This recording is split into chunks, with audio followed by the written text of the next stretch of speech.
The next time you're out walking around the streets of London, look up. Chances are good you will find a camera. Okay, they didn't even like load anything up. How y'all doing? Somewhere nearby. Because as of publishing today, this video, we're gonna watch my man Mr. Ballen. Yeah, I just came from work, so trying to throw something scary on. He got a new video. Let's get into it. Now, today, London is one of the most surveilled cities in the entire world, with citizens being filmed up to 70 times a day. Now, the reason for all of these cameras is to deter and more effectively prosecute criminal activity. But the vast majority of the footage these hundreds of thousands of cameras all over London capture every day is just normal people doing normal things. But periodically, these cameras will capture people doing just horrible, illegal things. And today, I'm going to tell you the story behind one of those types of videos. Now, at first glance, the video clip, which we're going to play, will not be that shocking. But trust me, with context, it's horrifying. But before we get into that story, if you're a fan of the strange dark... Hold on. These wings from Popeyes is getting smaller every time I fucking order one, bro. You gotta be kidding me. And you are on camera a lot. Like, even at... just over here. I live in New York. There's a camera fucking everywhere. The street lights have cameras. People's doorbells have cameras. Pretty much every business has a camera. And just assume they're always on camera, to be honest. And mysterious, delivered in story format, then you've come to the right place because that's all we do, and we upload once a week. So, if that's of interest to you, in your will, please give the like button a treasure map that leads to a pot of gold. However, replace the gold with a $6 gift certificate to Blockbuster. Also, please subscribe to our channel and turn on all notifications so you don't miss any of our weekly uploads. Okay, let's get into today's story.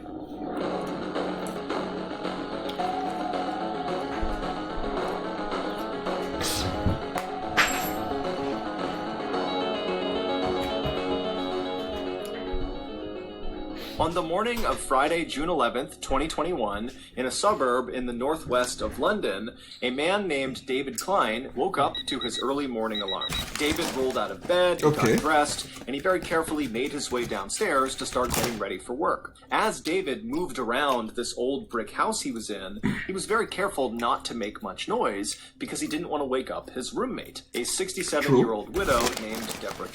Deborah was technically David's landlord, but she didn't charge him any rent.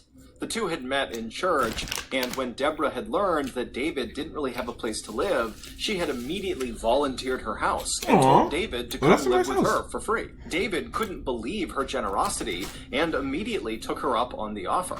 And then after he had moved in, he learned that he was far from the first person who Deborah had allowed to come and live in her house rent-free.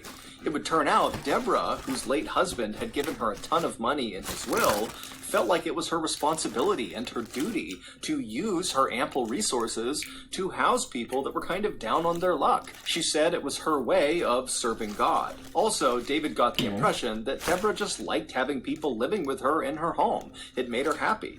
But David would notice a distinct change in Deborah's personality around the time the COVID-19 pandemic started in early 2020.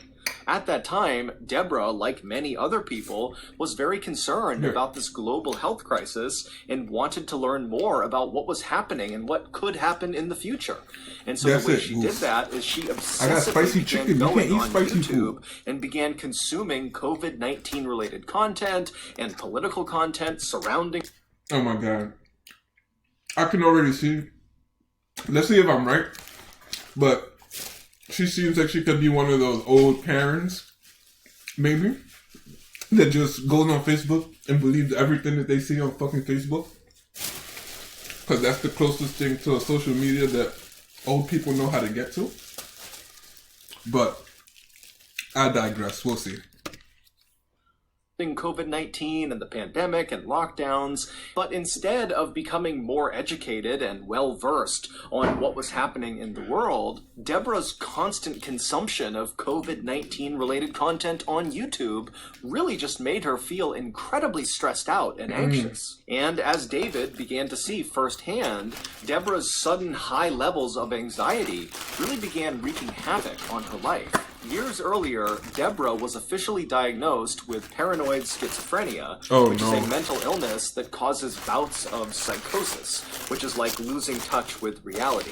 Now, pre-COVID, pre-pandemic, her symptoms were so mild that she basically led a totally normal life. But once the pandemic started and her YouTube quest for information caused that spike in stress and anxiety, it caused a spike in her symptoms. And so she began suffering from frequent and lengthy hallucinations and delusions. One time, David came home from work, and when he went inside the house, he found Deborah sitting at the kitchen table, diligently writing these handwritten letters to various British public figures.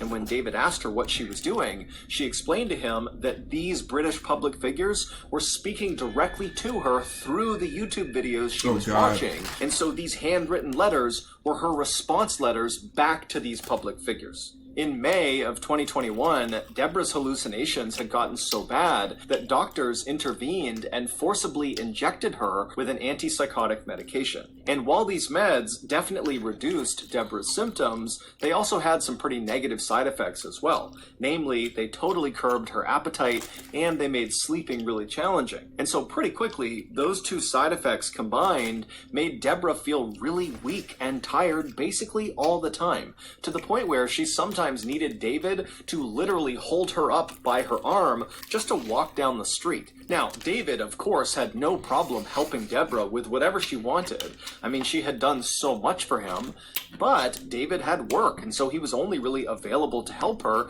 in the mornings and in the evenings during the week. And so he had actually spoken to Deborah about hiring a full-time caretaker that could live with her and just take care of her at the level she needed all the time. And Deborah was open to it. She actually called a company that offered that service, and they told her they would get someone out to her, but it would take some time before her caretaker was actually assigned to her.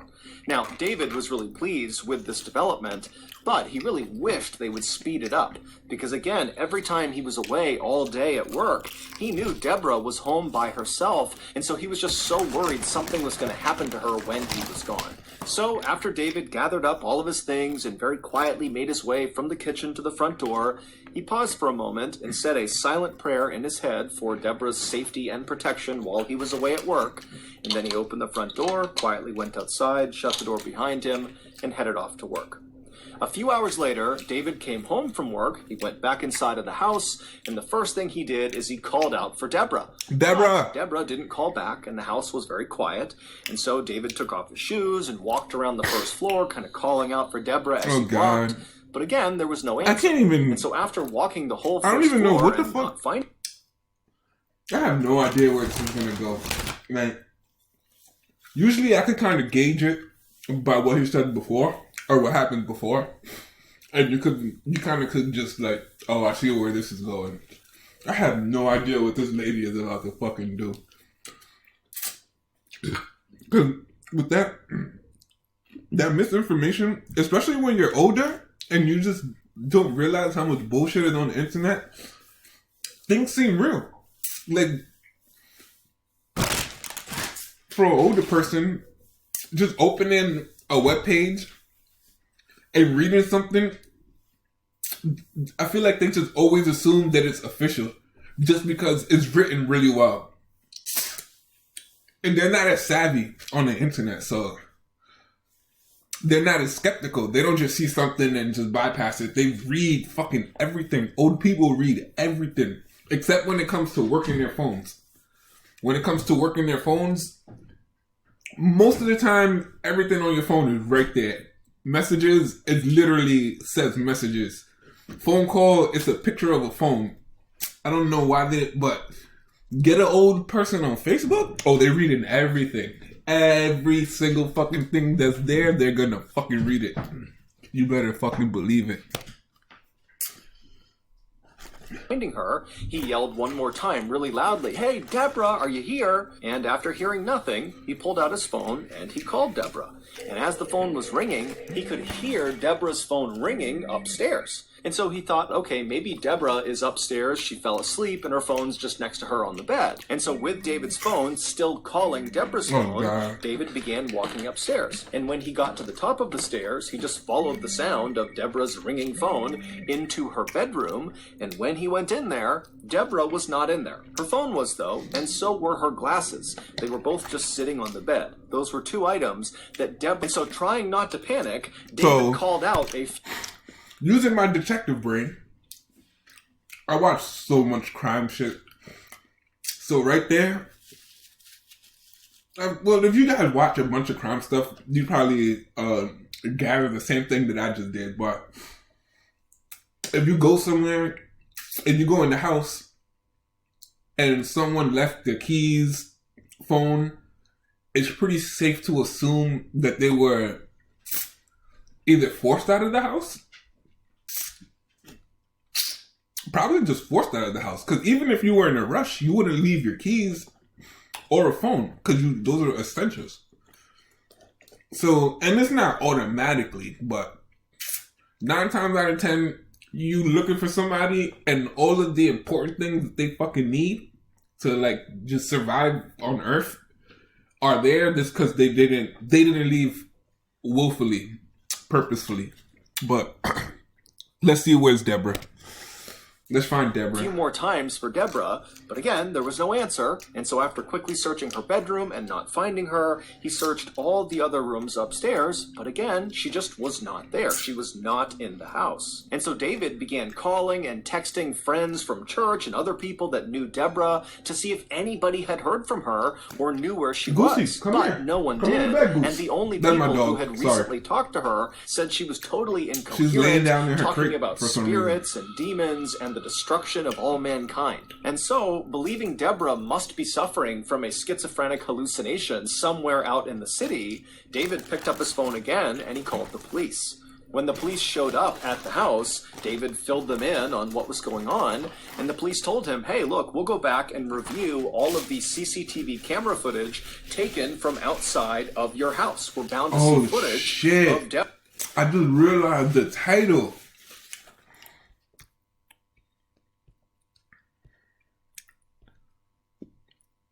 Gruesome crime caught on camera. So, man, what the fuck? Hold on. So, she didn't just do some crazy... Oh, shit. What happened to Deborah? This is getting good. I'm getting myself into it. Come on. Deborah leaving her house at some point, and then we can just watch where she goes. And so David felt reassured, and the police felt very confident. But when the police went back to the station and began reviewing all of this security footage taken from roughly outside of Deborah's house, there was no footage of her ever leaving the house. There was only footage the day before of Deborah going into the house, but she never left. And so naturally, the police went back to Deborah and David's house. Come here. And they thoroughly searched that house, believing Deborah had to be in there somewhere. But despite searching everywhere in this house, in every crawl space, in the attic, the basement, every closet, everywhere, she wasn't there. It would take the police nearly a month, but they would eventually figure out where Deborah went. And to say they were surprised at where she went is a massive understatement. But to understand what happened, we have to go back to the very beginning of Deborah's very strange disappearance story.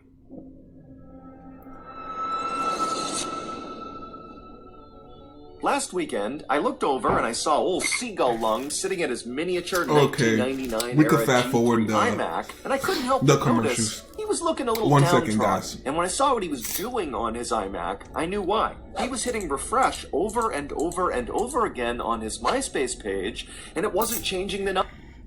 Let's go. before Deborah actually went missing in August of 2020. That month, Deborah met a 36-year-old woman named Gemma Mitchell at one of her church prayer groups. Like What? Deborah, Gemma was very Gemma, religious, and so the two women became fast friends despite being 30 years apart in age. Deborah would confide in Gemma about her Fucking Gemma. I know she did. Fucking Gemma. I'm calling it now. Fucking Gemma found out that Deborah is fucked up in the head, has a whole bunch of money. She figured, who's gonna believe when she's Goose? We don't need you barking. She figured nobody's gonna miss her, or if she goes missing, they'll just think that something happened, or she did something crazy on her own. Fucking Gemma. Jesus Christ.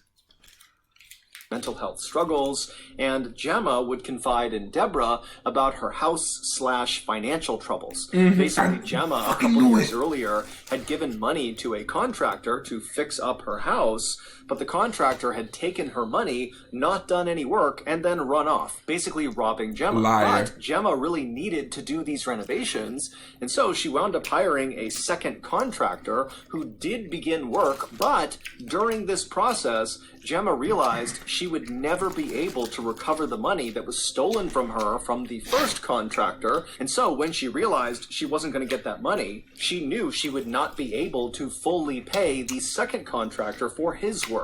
And so when the second contractor found out he was not going to get paid, he stopped work immediately, despite the fact that there was no working heat in Gemma's house, and there was a huge hole in her roof. But Gemma had no way to fix this, and so she and her mom were just living in this house that was just totally freezing all the time. Deborah had been so moved by Gemma's situation that very quickly after meeting her, she offered £200,000 to Gemma to finish the renovations on her house under the condition that one room in Gemma... No way. You just meet somebody and they offer you $200,000. What? Hold on. How much money did her fucking husband leave her? What the fuck? That can you imagine? Oh Lord, have fucking mercy. Gemma's new house would be solely dedicated to Christian ministry. Gemma was overwhelmed with gratitude. She could not believe that Deborah was willing to do this for her. And so, of course, she agreed to her terms without any hesitation. After that, the two women began texting all the time about this renovation project. Deborah would suggest paint colors and different things to do with the inside of the house. And Gemma would text updates about the different contractors she had talked to who could do pieces of the renovation. Deborah was always inviting Gemma over to her house, and she even began referring to Gemma as her sister. And Gemma loved it, because Gemma actually had always wanted to be much closer with her own biological sister, but they had kind of drifted apart, and so for Gemma, Deborah really did feel like the sister she was supposed to have. But their relationship was about to change drastically. In May of 2021, so 8 months after the two women met for the first time, and 1 month before Deborah would vanish, Deborah was forcibly injected with that antipsychotic medication in order to combat her paranoid schizophrenia. And right after Deborah got this injection, she began treating Gemma totally differently. She basically stopped communicating altogether with Gemma, and then in the rare times she would text Gemma, it was just to berate her about being a hoarder or being too messy and sloppy. Gemma didn't really know what to make of her friend's new behavior, but she knew, Deborah was going through a really tough time, and so Gemma just kind of took the abuse and didn't say anything. When Gemma did try to talk to Deborah by asking about the renovation project, which was quickly approaching on the horizon, Deborah would tell Gemma not to talk about it, that it was too stressful and just don't bring it up again. And then one day, Deborah just called Gemma out of the blue and said, "I'm not funding the renovation anymore, it's over, you're on your own." Gemma felt totally devastated and pleaded with Deborah to please reconsider. But Deborah was not about to change her mind, and in fact, on this call, she would tell Gemma, hey, you should just sell your house. And in fact, until you sell your house, Don't contact me. And then Deborah hung up. Gemma didn't know what to do. She felt like she really could not sell her house because it was kind of like a family heirloom that had been passed down for generations, and so it just felt wrong to sell it. But on the other hand, without help, she would never have enough money to fix the house up. And so she was totally stuck, and she felt like her only option was to go to Deborah and have one more conversation and just really plead her case and see if... I don't know where this is about to go. I like when the stories are like this, though. I thought Gemma was going to be a fucking dick. But she still could be. She could still do something to her, but she's on the way there. But I didn't know Deborah was going to be a dick, too. But she is on medication, so maybe she can't help being a dick. Because she wasn't... we're almost there. Let's go. Maybe there was some chance Deborah would change her mind. So, on the morning of June 11th, 2021, so this is the day that Deborah goes missing, Gemma showed up on Deborah's porch and rang her doorbell.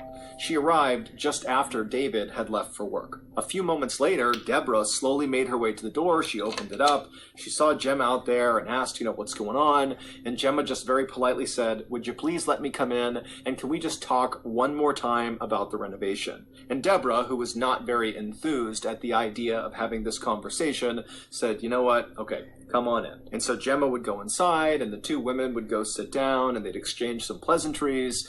And then at some point, when there was a break in the conversation, Gemma brought up the renovation. She had actually written out this whole speech about how incredible Deborah was, and how these renovations, if they went through with them, would mean so much to her, Gemma, and her family. But as Gemma is going through this pitch, Deborah just cuts her off and says, Gemma, I'm sorry, but my decision is final. I am not paying for the renovation. I'm sorry. A little while later, both Gemma and Deborah come on. What the would fuck? Leave Deborah's house. And there actually is CCTV footage that shows the pair walking on Deborah's street right outside of her house. However, the reason the police did not flag this footage when they first were scanning all of that footage to figure out where Deborah went is because when you watch the footage of the two women together, it actually only looks like one person. It looks like Gemma. But Gemma is wheeling a huge suitcase right behind her, and as it would turn out, Deborah was inside of it. Oh, it's assumed that after Deborah was forcibly given that antipsychotic medication for her paranoid schizophrenia, that it really leveled her out. She was suddenly thinking very clearly for the first time in months. And in this clear state of mind, it's believed she realized the 200,000-pound gift she was giving to Gemma, someone she barely knew, was a bad decision. And so she just wanted to back out of it. Right. And so, back inside of Deborah's house, when Deborah and Gemma are sitting there, and Gemma is doing her speech to try to convince Deborah to change her mind, and Deborah is saying, no, my final answer is no, it's over, that's when Gemma snapped. She grabbed a blunt object, we don't know what it was, and she smashed Deborah right over the skull and fractured her skull, causing Deborah to fall unconscious and slump onto the floor. And then Gemma leapt on top of Deborah's unconscious body. Gemma pulled out a knife and cut Deborah's head off. Oh, then shit. Afterward, Gemma cleaned up all the blood in the house and then stuffed Deborah's body and head into that big suitcase. And then after Gemma stole several legal documents and a copy of Deborah's will, she walked out of Deborah's house with Deborah in the suitcase behind her. Gemma would walk with Deborah all the way back to her house, and then she would leave the suitcase, with Deborah still inside of it, in her backyard. She would just leave it there for 2 weeks, and then after those 2 weeks, Gemma would take the suitcase again, still with Deborah's body inside of it, and transport it 250 miles away to a seaside town where she would dump it. And in that seaside town, some vacationers would discover Deborah's body and call it in to the police. On July 6th, 2021, police would arrest Gemma on suspicion of murder. When they arrested her, they showed up at her house. Yeah, usually these cases are like fucking old as shit. But I mean, it didn't even dawn on me. He said security cameras and stuff, and so this is more recent. I like the more recent ones because there's always fucking breadcrumbs. and used a battering ram to smash in her front door. And then when the door finally literally smashed open, Gemma was just standing there waiting for the police, as if she knew this was going to happen, and she's just waiting to be taken away. When the police would actually go into Deborah's house and search it, they would find a fake copy of Deborah's will, where all of Deborah's estate was handed over to Gemma and Gemma's mother. In October of 2022, Gemma was found guilty of murder and sentenced to life in prison. I feel like I know this case, but I feel like somebody covered it. Hold on, my window's open. It's fucking freezing.